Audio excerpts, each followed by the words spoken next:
Na escuridão da noite, estamos atentos, como crianças em um universo ancião.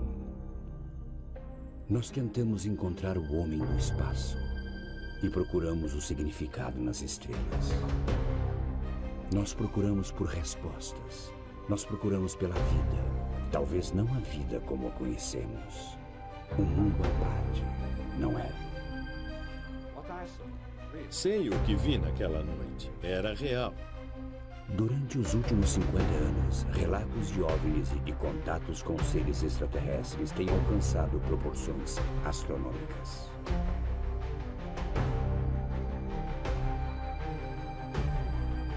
Esses relatos podem ser definidos como fraudes. Foi muito fácil reproduzir essa fraude. Um fenômeno natural? Aeronaves militares secretas estão sendo confundidas com OVNIs? Eu vi sobrevoando um objeto prateado no céu que não era identificado.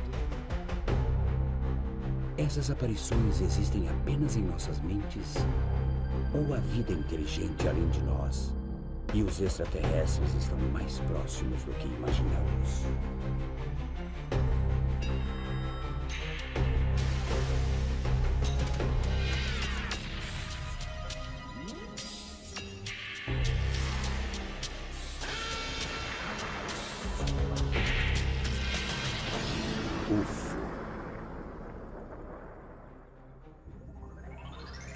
Razões para acreditar.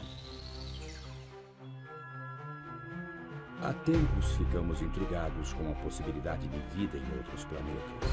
E a nossa cultura popular tem estado repleta de imagens de OVNIs há décadas.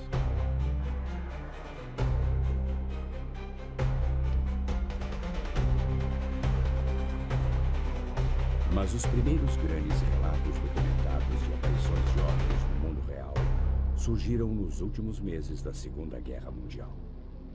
As aparições que tivemos aqui, acho que foram em 1944, em novembro ou dezembro, víamos essas esferas de luz que voavam nas asas de nosso avião. Aquela que eu vi era uma espécie de luz branca. As outras pessoas viram luzes vermelhas. Algumas viam luzes verdes. E algumas relataram que iriam tentar perseguir uma delas. Elas jamais conseguiriam pegar uma.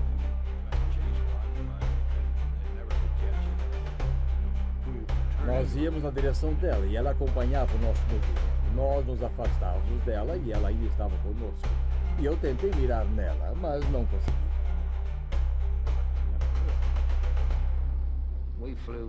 Voávamos no mosquito britânico, que era capaz de desenvolver 833 km por hora. Nós tentamos nos aproximar várias vezes, emparelhar com ela, e nunca conseguimos sequer chegar perto. Os pilotos chamaram esses objetos voadores não identificados de caças Fu, mas ainda não sabem se eles eram armas secretas alemãs, ilusões de ótica ou algo completamente diferente.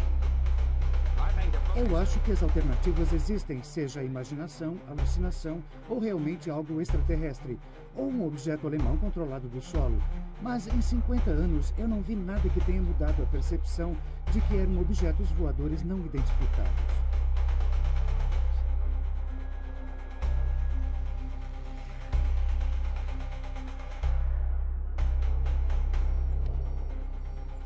Dois anos após o fim da Segunda Guerra Mundial, no estado de Washington, um piloto particular chamado Kenneth Arnold relatou ter visto uma aeronave de aspecto peculiar perto do Monte Rainier.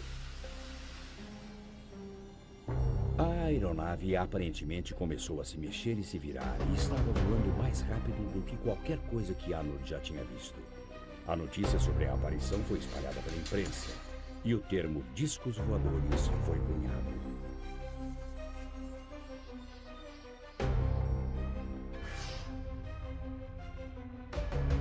Apesar da vida na América no pós-guerra parecer bastante tranquila, os relatos de objetos voadores não identificados começaram a se multiplicar. Esses OVNIs eram aviões de reconhecimento soviéticos. Isso poderia explicar sua presença em torno das bases militares americanas? Começou a haver medo. Os segredos atômicos poderiam estar ameaçados, e a segurança nacional em jogo.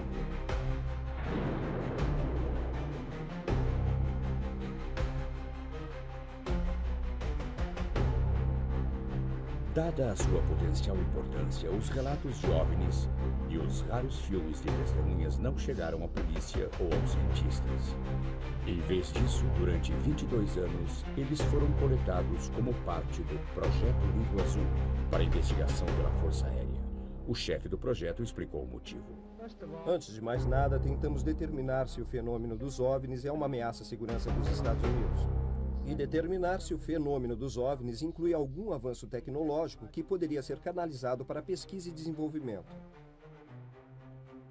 Finalmente, em 1969, os arquivos foram fechados. A conclusão da Força Aérea: nenhuma ameaça e poucos dados.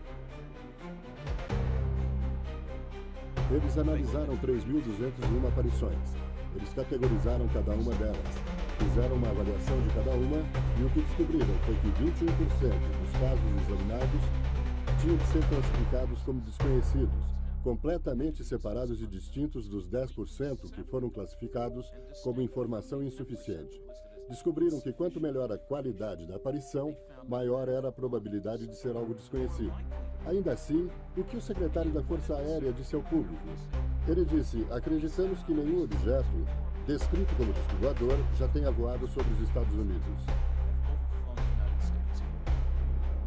Muitos ainda não estavam convencidos das descobertas oficiais do governo, e sua descrença pareceu encontrar apoio por algum tempo, em 1987.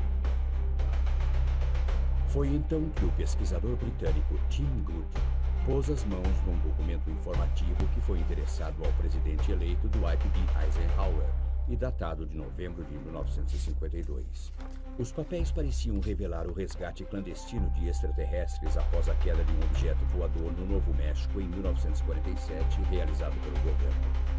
Os encarregados do resgate foram chamados de os 12 Majestosos. Segundo esse documento, um fazendeiro local relatou ter encontrado um disco voador que tinha caído a 120 quilômetros a noroeste do aeroporto militar Roosevelt. Durante o resgate, 4 extraterrestres mortos supostamente foram encontrados. Seus restos teriam sido removidos e enviados para várias localidades diferentes para serem analisados. Não há dúvida de que a importância desses documentos foi monumental. Quero dizer, nada como isso já tinha aparecido. É dinamite pura. Prova que existem discos voadores, visitantes extraterrestres, a coisa toda. A implicação disso é: 1. A Terra está sendo visitada por naves extraterrestres. 2. O governo sabe que isso é verdade. Não só abstratamente, mas tem pedaços de uma nave e corpos de extraterrestres desde pelo menos 1947. Mas nem todos estavam certos disso. Cerca de 10 minutos depois de ver as conclusões baseadas na minha pesquisa de OVNIs até aquela época, eu sabia que essas coisas não eram reais.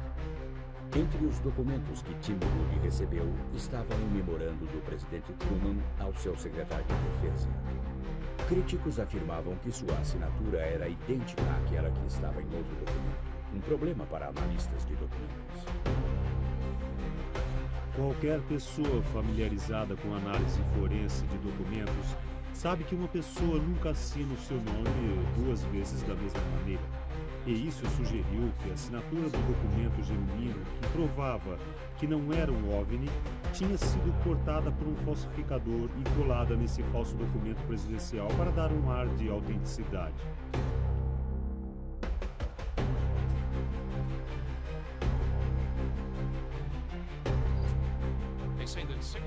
Dizem que a assinatura é idêntica a outra de um memorando diferente que encontrei antes. Mas se você segurá-las sobrepostas contra uma luz, verá claramente que não são idênticas.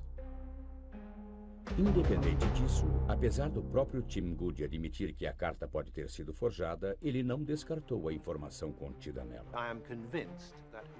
Estou convencido de que seja quem for que tenha fabricado aquele documento, se foi fabricado, deve ter tido acesso a informações internas.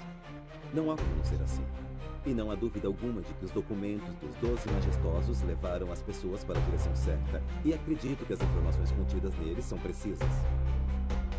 Para obter uma visão mais completa da documentação do governo, o grupo Cidadãos contra o Sigilo de Informações sobre OVNIs foi ao tribunal. A Agência de Segurança Nacional, entretanto, tentou impedir. Entramos com uma petição solicitando o documento ultrasecreto de 21 páginas. O juiz responsável achou procedente e nós o conseguimos. O único problema é que quando você começa a lê-lo, descobre que está todo censurado. 75% do documento não está lá. E as pessoas disseram, raspem a parte censurada. Não havia nada por baixo. Era uma xerox.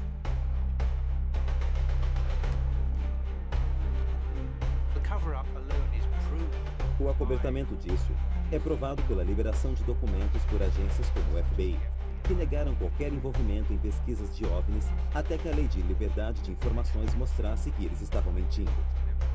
Eles liberaram 1.100 páginas de documentos. A CIA negou qualquer interesse pelo assunto. De repente, agora temos milhares de páginas sobre informações relativas a OVNIs, que datam até da década de 40. O que claramente indica que houve um acobertamento. Certamente, o Centro para Estudos de OVNIs, uma entidade privada, acha que existe validade para esse trabalho. Mais de 100 mil casos estão arquivados aqui. Em mais de 20 anos de trabalho nessa área, estou convencido de que há um fenômeno misterioso ocorrendo, que está sendo negligenciado pela ciência, não pelo público, mas pela ciência. E é em detrimento da ciência que ele está sendo negligenciado.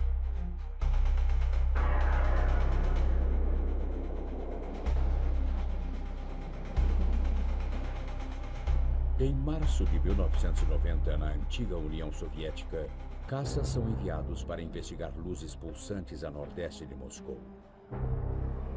Durante 3 horas e meia, eles perseguem as luzes que se moviam a velocidades de até 4.800 km por hora. Nenhuma imagem de radar apareceu nas telas nas estações de solo, mas fotografias foram tiradas e o rastreamento térmico produziu resultados. Para o chefe das Forças de Defesa Aérea, esses resultados secretos eram provas suficientes da existência de OVNIs. Mas os jornalistas estão perguntando se houve outras aparições. Destes 1990 casos, só um estava embasado por evidências. Este é o único caso em que há provas reais. Nem se considerou que a aparição poderia ser de um bombardeiro stealth. Nunca pensamos que fosse uma aeronave stealth americana. As características do radar não são as mesmas. O stealth se comporta como um avião em termos de velocidade e maniabilidade. Os OVNIs são muito diferentes. A regra que não está escrita: não dispare em OVNIs. No que se refere às instruções oficiais, nós, da Defesa Aérea, temos certas regras que não estão escritas, que significam que não devemos disparar em OVNIs. A partir de 1977, um estudo oficial do Ministério Soviético de Defesa tem coletado centenas de relatos de OVNIs, alegadamente para adquirir tecnologia extraterrestre para uso militar.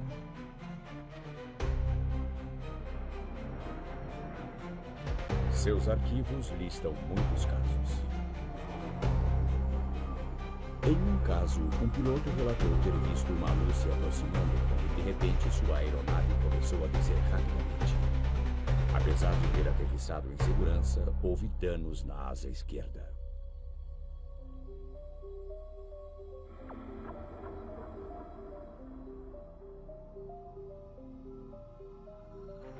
Inédito no Ocidente, este filme amador parece mostrar um OVNI sobre o parlamento em Vilnius, a capital da Lituânia.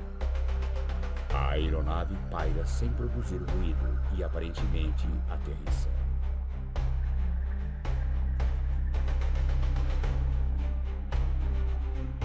Ao amanhecer do dia seguinte, a milícia local gravou estas imagens em vídeo.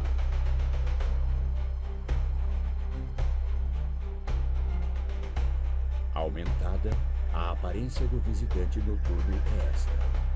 Ele se move diferente de um helicóptero ou avião normais.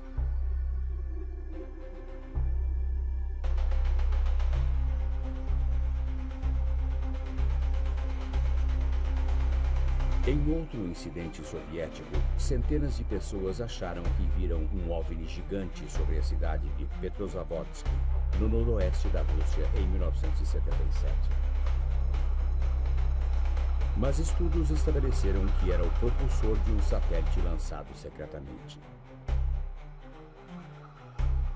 Ainda na Academia de Ciência Soviética, tais fenômenos são considerados dignos de uma investigação séria.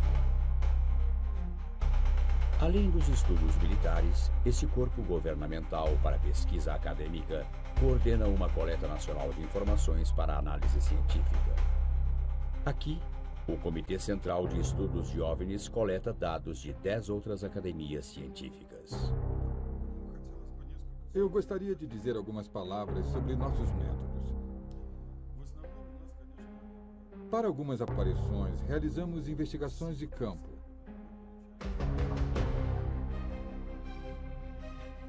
Uma aparição aqui resultou em 12 anos de pesquisas.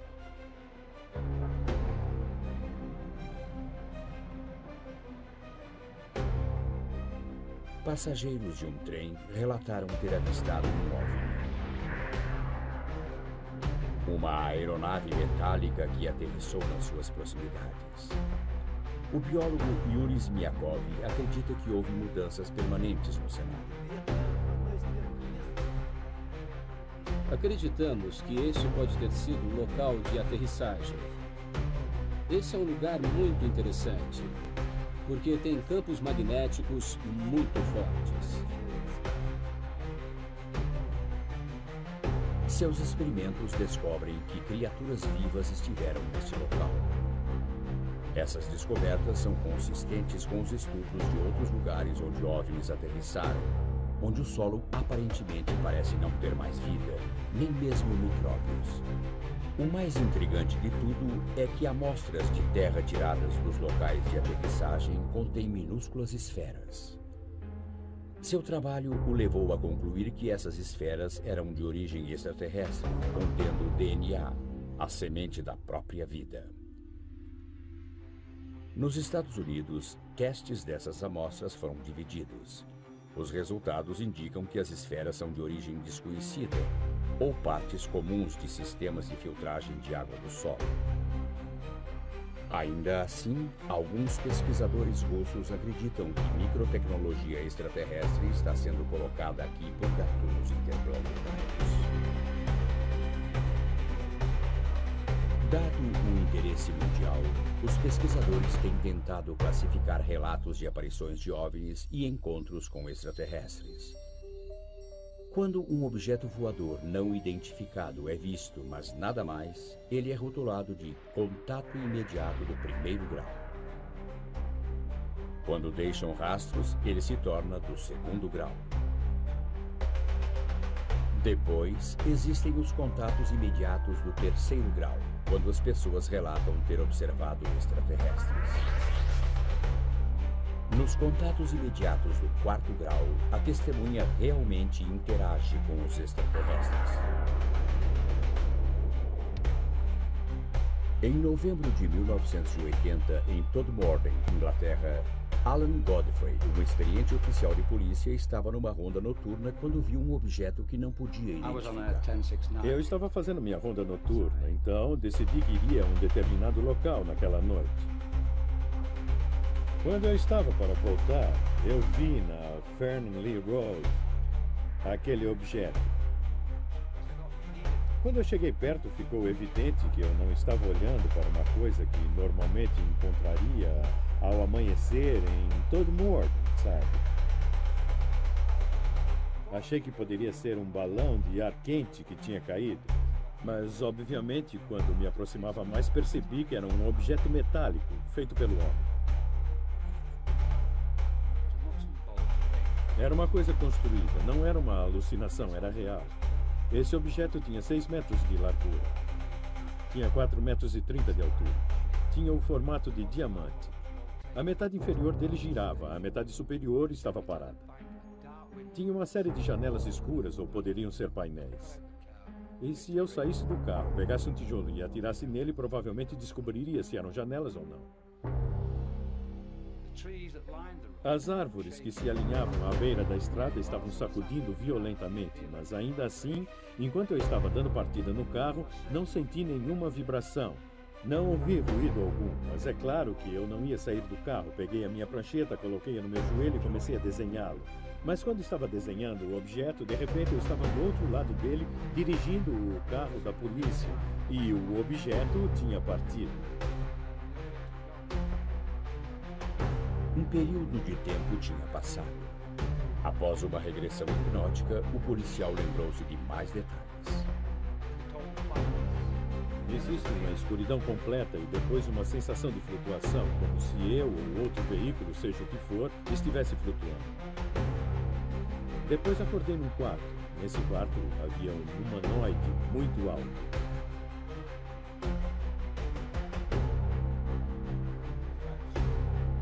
Ele tinha entre 1,83 m a 2 metros, muito alto, magro, de barba. Ele vestia uma touca cirúrgica e estava com seu avental branco. O que aconteceu depois foi que pediram para eu subir nessa cama. Ele me fez perguntas e eu não sei como as fez porque a sua boca não se movia. Ele não estava falando. Ele queria que eu subisse na cama. Obviamente, fosse quem fosse, ele tinha uma espécie de influência nos meus pensamentos. Ainda assim, me senti à vontade com ele. Me senti confortável com ele. Tive a impressão de já conhecê-lo antes. Eu não sentia medo dele ou algo assim. Eu não senti que estava em perigo. Então, estou na cama e essas coisinhas horríveis aparecem.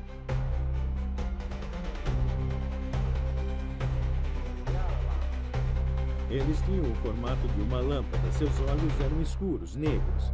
Essa é a melhor maneira de descrevê-los. E havia 7 ou 8 deles.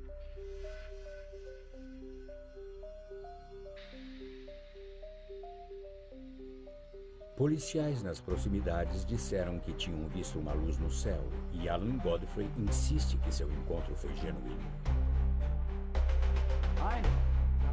Sei o que vi naquela noite. Era real. Era muito real.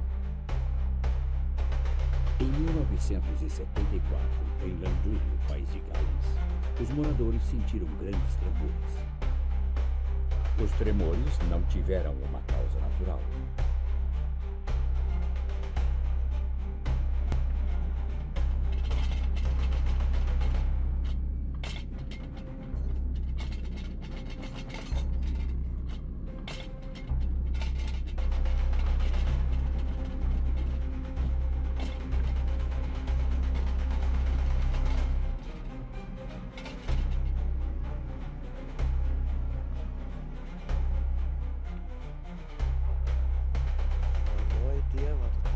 Bem, não tenho ideia alguma do que aconteceu. Não acho que tenha sido um terremoto, sabe?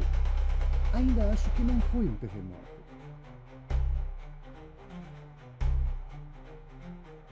John Roberts não foi o único abalado naquele dia. Hugh Edwards achou que tinha visto um disco voador.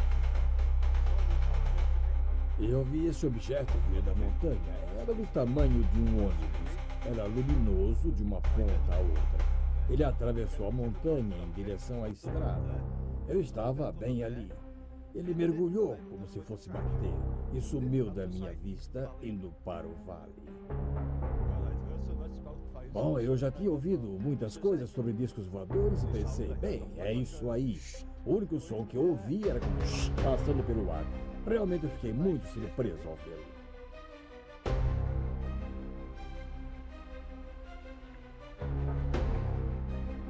A enfermeira do município achou que um avião tivesse caído. Achei que podia ter sido um desastre de avião. Talvez como enfermeira eu pudesse prestar os primeiros socorros. Então chamei minhas filhas, entramos no carro e subimos a montanha. Dirigimos um longo caminho pela estrada da montanha e à nossa esquerda dava para ver uma enorme bola cor de laranja sobre a montanha brilhando. Paramos e começamos a olhar para o que achávamos ser um avião em chamas. Porque pensamos pode haver corpos se foi um acidente de avião. E não estávamos felizes com essa perspectiva. Mas ficamos muito surpresas por ver aquela grande bola laranja parada ali. Não havia chamas e a sua forma era muito uniforme. O formato esférico daquilo nos fez perceber que não era um avião. Não havia chamas, mas esse grande objeto laranja que vimos estava pulsando. E dava para ver luzes, pequenas luzes, como luzes de sinalização, indo em direção ao objeto em zigue-zague, e presumimos que naquele momento alguém estava indo ver aquilo. Mas depois percebemos que um grupo de busca não podia ter chegado lá, localizado e chegado lá no tempo em que levamos para ir da cidade até a montanha. Ninguém teria tempo de ter se organizado para chegar até o objeto que vimos. Como nenhum grupo de busca saiu naquela noite, nada foi descoberto no local. Mas o astrônomo Ron Madsen sugeriu que o que as pessoas viram foi um meteorito ou uma bola de fogo, e que ele coincidiu com um terremoto numa falha próxima. Pensando que aquela explosão poderia muito bem ter sido provocada por um pedaço de rocha impactante, nossa primeira reação foi tentar calcular a energia envolvida, e pareceu-nos que seria uma coisa que corresponderia a uma explosão de cerca de 600 toneladas de dinamite.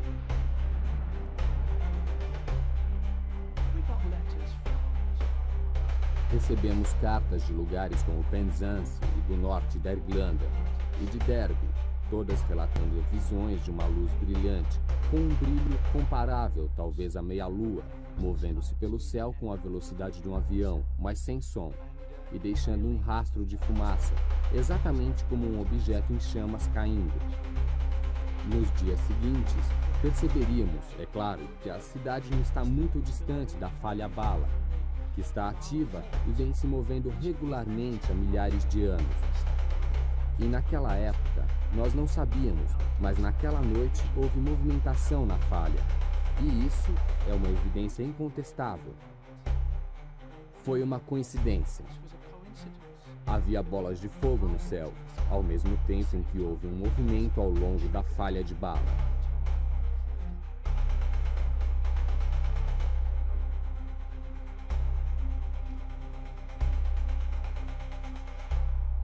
Outra aparição britânica muito divulgada também provou ser atribuível a causas naturais, mas não antes que muitos acreditassem ter visto um OVNI. Em março de 1981, o policial Derek Ingram viu e fotografou o que muitos acharam ser uma nave extraterrestre que tinha aterrissado numa escarpa ou encosta. Eu estava na cozinha da delegacia de Coracle. Eu olhei pela janela para a encosta e vi uma luz brilhante muito intensa, uma grande faixa de luz na face da rocha. Observei a luz talvez por uns 10 minutos e achei que valia a pena tirar uma foto porque era algo incomum. Eu dirigi até o morro e andei pela encosta para tentar encontrar alguma coisa. Talvez algo tivesse caído ou algo tivesse acontecido. Não havia nada lá em cima, não encontrei nada que pudesse explicar as luzes. Os crédulos viram uma nave chata com 3 luzes. E como a imprensa estava presente, pesquisadores tentaram identificar os visitantes. Depois que as fotografias foram tiradas, os negativos entregues à Sociedade Ufológica de Yorkshire, que passou 2 anos investigando o caso, enviaram os negativos à Sociedade de Observação de Discos Voadores na América para um reconhecido analista alemão. Nenhum dos grupos conseguiu apresentar uma explicação satisfatória e, de fato, a Sociedade de Observação de Discos Voadores disse que a explicação mais provável era a neve. Em 1983, a Sociedade Ufológica de Yorkshire levou o caso a público e afirmou que aquela ainda era a melhor evidência de que uma neve tivesse sido vista nas Ilhas Britânicas. A investigação continuou e, em 1987, tínhamos quase desistido de descobrir o que tinha causado aquilo. E foi numa viagem de fim de semana a Dales, com minha esposa e meu filho, que decidi parar e mostrar a eles a encosta de Corico. E veja só o que estava olhando para mim na face do morro, o OVNI de Corico. O que encontraram certamente foi uma surpresa. Estamos a cerca de 335 metros no penhasco de Yorkshire e este é o OVNI de Corico. Pode não parecer muita coisa de perto, mas dá para ver as 3 bolas de luz na fotografia. Elas são criadas aqui, por uma ilusão complicada. Uma mistura de líquen branco, líquen verde e arenito silicoso de Yorkshire, que contém cristais de quartzo e a água da chuva. Tudo isso, quando iluminado de determinado ângulo com a chuva ou umidade, dá a ilusão dessas 3 esferas de luz. Em alguns dias, podem ser muito brilhantes e em outros podem ser muito fracas. Naquele dia, quando Derek Ingram as viu, estavam muito brilhantes e foi isso que criou nele a sensação de que estava vendo uma coisa incomum, apesar de ele ter olhado por sua janela todos os dias nos 2 anos anteriores e não ter visto nada. Apesar de algumas aparições poderem ser explicadas claramente como fenômenos naturais, os OVNIs continuam a povoar a imaginação do público e há muitos embusteiros prontos para lucrar com esse fascínio.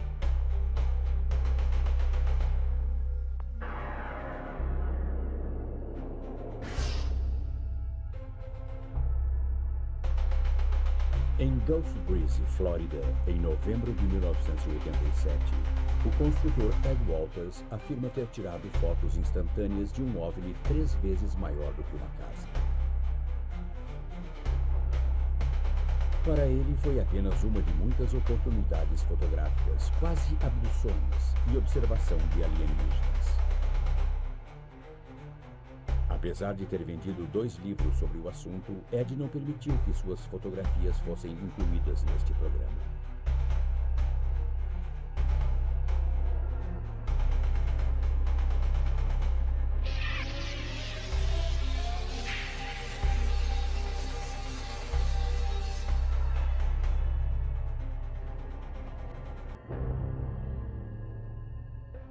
Fotografias como estas não são difíceis de falsificar. Com um pouco de conhecimento, um modelo de isopor e a câmera certa. É muito fácil reproduzir essas fotos. Ele tirou a maioria dessas fotos, cerca de 30 delas, com uma câmera Polaroid 108. É muito fácil conseguir dupla exposição do filme nesta câmera. Se você não puxar o cartucho, pode apertar o botão e expor aquele mesmo cartucho de novo. Você tira uma foto do modelo do OVNI lá dentro, sai, tira uma foto do céu e deixa o cartucho revelar o resultado. Então você terá uma exposição dupla, terá um OVNI voando no céu.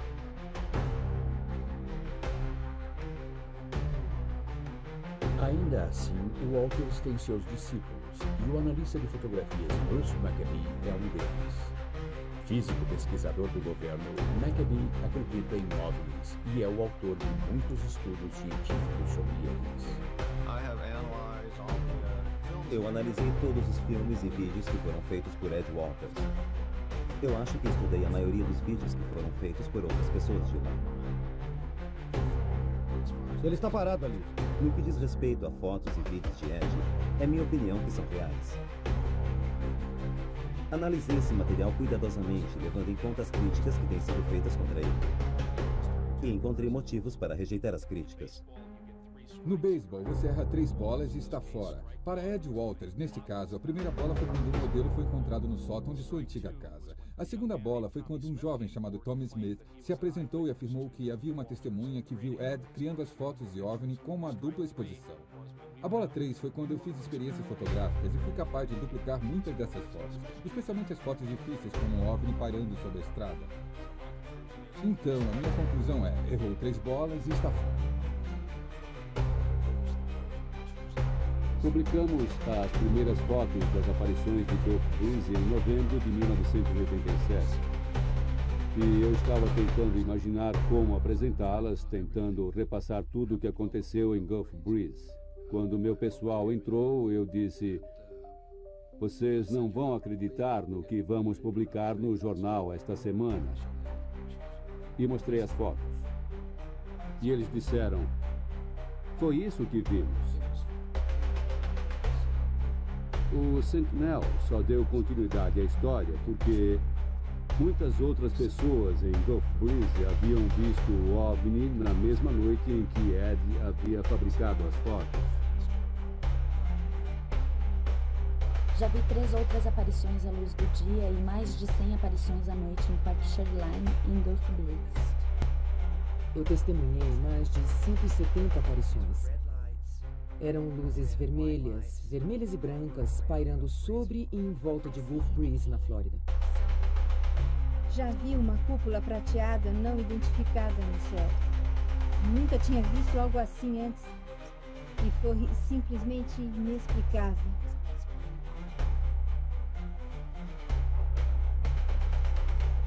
Mas do outro lado da baía de Gulf Breeze está a base aérea naval de Pensacola.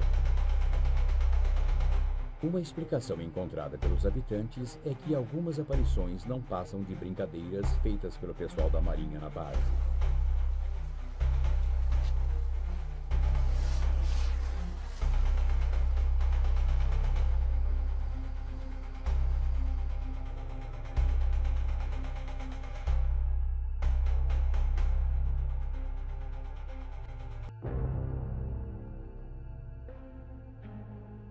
Outra possibilidade é que as aeronaves militares estejam sendo confundidas com OVNIs. Por exemplo, a maioria das pessoas reconheceria os VADs, veículos aéreos desabitados, projetados para reconhecimento e observação secretos?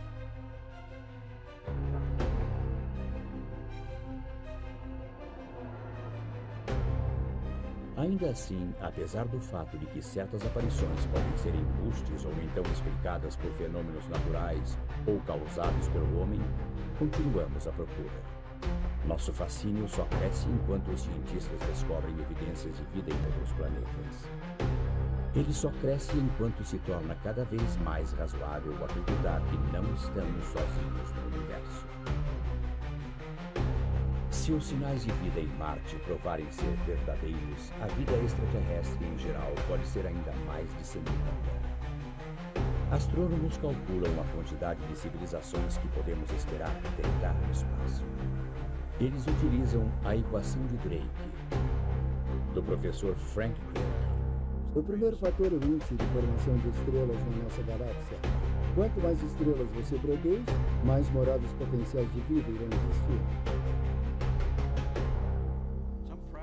Uma fração dessas estrelas irá ter planetas. Esse é o segundo fator, a fração que terá planetas. Depois temos que levar em conta a quantidade de planetas em cada sistema, que são potenciais moradas de vida. O próximo fator é a fração de sistemas de coisas vivas que dão origem à inteligência. O fator seguinte é a fração de sistemas de criaturas inteligentes que desenvolvem alta tecnologia, uma tecnologia detectável. Mas quanto tempo dura? Por quanto tempo são detectáveis? Talvez sejam destruídos por acidentes cósmicos, talvez de maneira ruim, através de uma guerra nuclear. Achamos que provavelmente se tornam indetectáveis porque sua tecnologia ficou tão sofisticada que não há desperdício de energia. Eles não liberam energia para o espaço e, portanto, não há sinal deles para ser detectado. E então dizemos, bem, deve haver alguma longevidade. É, a extensão de tempo durante a qual uma civilização é visível. E agora, se tomarmos o índice de produção e multiplicarmos por aquele L, o resultado final é o que começamos a descobrir, que é a quantidade de civilizações detectáveis no espaço. E a quantidade está aumentando. 7 novos planetas foram descobertos no último ano. Um desses planetas é quase tão grande quanto Júpiter, do tamanho da 4ª estrela mais próxima do Sol. Um planeta orbitando a estrela 51 na constelação do Pégaso. A última estimativa da quantidade de galáxias agora é 50 bilhões. A quantidade estimada de civilizações detectáveis é de 100 milhões de milhões. Alguma dessas civilizações em potencial está tentando se comunicar conosco? 7. A busca por inteligência extraterrestre está na escuta. Realizei a primeira busca moderna de rádio em 1960. Em todo o mundo, grandes radiotelescópios estavam sendo construídos porque a beleza e a potência da radioastronomia tinha acabado de ser reconhecida. E também naquela época, receptores de rádio muito mais sensíveis foram inventados. A combinação desses novos telescópios e desses novos receptores de rádio nos deram uma sensibilidade muito maior do que tínhamos antes, e foi uma inovação. Em termos de habilidade, tínhamos cruzado uma fronteira muito importante. Então fazia sentido pesquisar. Não precisávamos de qualquer coisa especial nas atividades dos extraterrestres. Se eles fossem como nós, poderíamos detectá-los. Realizar uma busca 7 da superfície da Terra é algo muito desafiador e muito difícil. E o motivo é que detectamos sinais inteligentes o tempo todo, só que eles são todos nossos. Todos criados por nós, e alguns com uma vida incrivelmente longa. Sinal de chamada GBTT, Golf Bravo Tango Tango.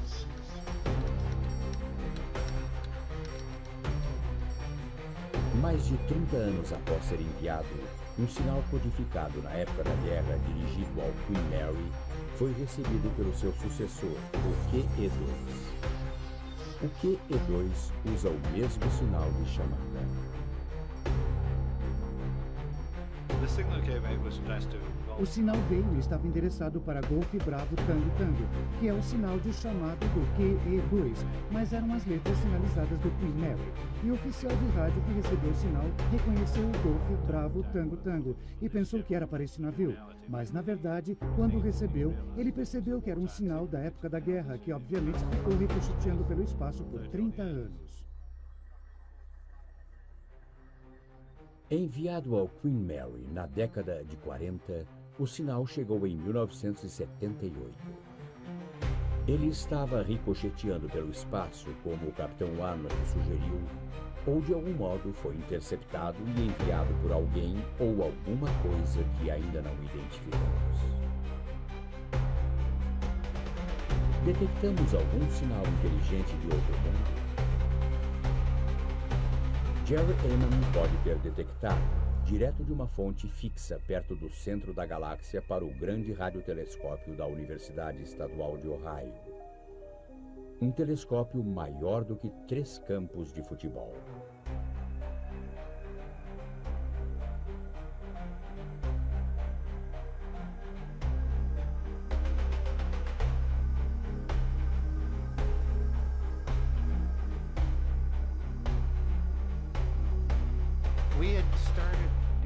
Tínhamos iniciado uma análise de dados em 15 de agosto de 1977, que durou cerca de 3 dias.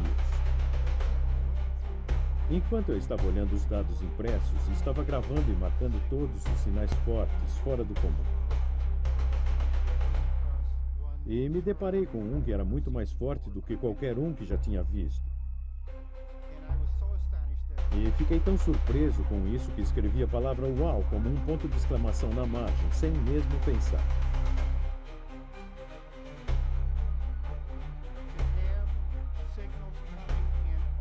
Ter sinais entrando em um só canal indica a possibilidade de que isso tenha sido um evento astronômico singular ou gerado por algum transmissor. Estamos fazendo uma segunda varredura do céu usando equipamentos mais modernos. E passamos por essa mesma região do céu e ainda não vimos a fonte do uau novamente. Ehman e seus colegas verificam seu equipamento e os números. Estudos eliminaram interferências, sondas espaciais e fontes terrestres. Definitivamente excluímos espaçonaves próximas ou lixo espacial ou satélites na órbita da Terra. E certamente Excluímos qualquer coisa próxima, muito próxima do radiotelescópio, como um avião voando através do feixe do telescópio. Não excluímos a possibilidade de que isso seja realmente um sinal produzido por uma inteligência extraterrestre.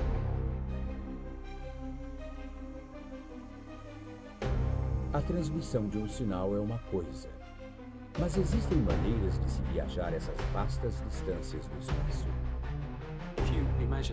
Se você imaginar que este balão é o nosso universo, vivemos em 3 dimensões na superfície do balão.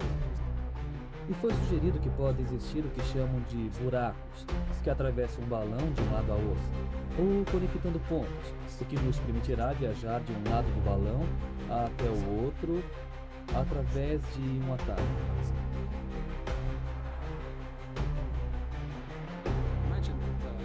Imagine que esta folha de papel seja o nosso universo e que estamos no ponto A e queremos ir para o ponto B. Normalmente viajaríamos de A para B através do universo.